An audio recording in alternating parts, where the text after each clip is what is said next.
سلیم اور وقار دو بھائی تھے۔ دونوں بھائی جڑواں تھے۔ وہ اتنے یکساں تھے کہ ان کی ماں کو بھی ان کو پہچاننے میں غلطی لگ جاتی تھی۔ ان دونوں بھائیوں کی شکل ہی ایک جیسی تھی، مگر ان دونوں بھائیوں کی عادتیں ایک دوسرے سے بالکل مختلف تھیں۔ سلیم کا کوئی دوست نہیں تھا، لیکن وقار دوست بنانے میں بڑا تیز تھا۔ سلیم کو مٹھائیاں بہت پسند تھیں، لیکن وقار کو مسالے دار کھانے بہت پسند تھے۔ اس کو مٹھائیاں بالکل پسند نہیں تھیں۔ سلیم ایک محنتی، سخی اور بے لوث خدمت کرنے والا لڑکا تھا، جبکہ وقار لالچی اور خود غرض تھا۔ سلیم والدہ کا پسندیدہ بیٹا تھا، جبکہ وقار والد کا چہیتا اور پسندیدہ بیٹا تھا۔ جیسے جیسے دونوں بھائی بڑے ہوئے، والد نے اپنی تمام جائیداد ان دونوں بھائیوں میں برابر تقسیم کرنا چاہتے تھے۔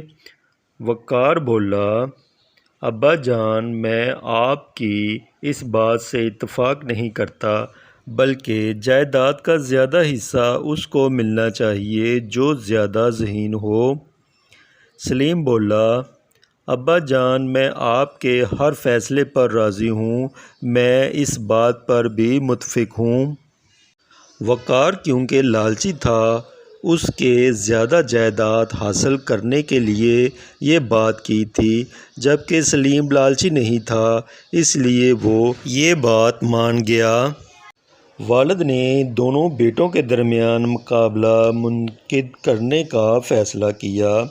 والد نے اپنے دونوں بیٹوں سے کہا، وہ جتنی دور چل کر جا سکتے ہیں چلیں اور غروب آفتاب سے پہلے گھر لوٹ آئیں۔ جائیداد کو فاصلہ طے کرنے کے تناسب سے تقسیم کیا جائے گا، لیکن مقابلے کی شرط یہ تھی کہ ٹائم دیکھنے کے لیے انہیں گھڑی لے جانے کی اجازت نہیں تھی۔ اگلے دن سلیم اور وقار چلنے کے لیے نکلے۔ اس دن بہت زیادہ دھوپ لگی ہوئی تھی۔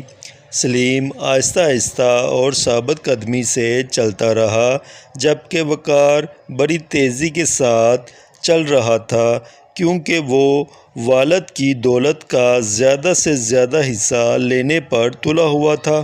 سلیم جانتا تھا کہ جہاں تک ممکن ہو دوپہر تک پیدل چلنا اور دوپہر کے وقت گھر کے لیے چلنا مثالی ہوگا، کیونکہ گھر واپس جانے میں اتنا ہی وقت لگے گا۔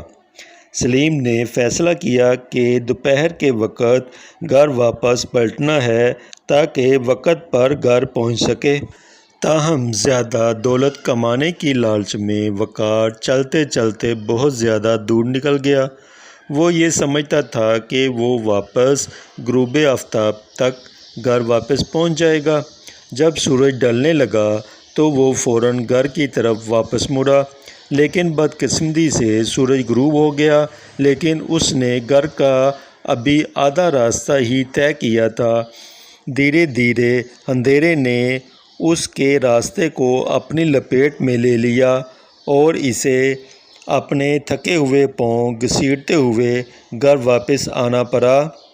وہ ریس ہار گیا تھا، صرف اپنے لالچ کی وجہ سے۔ لالچ نقصان کا باعث بنتا ہے۔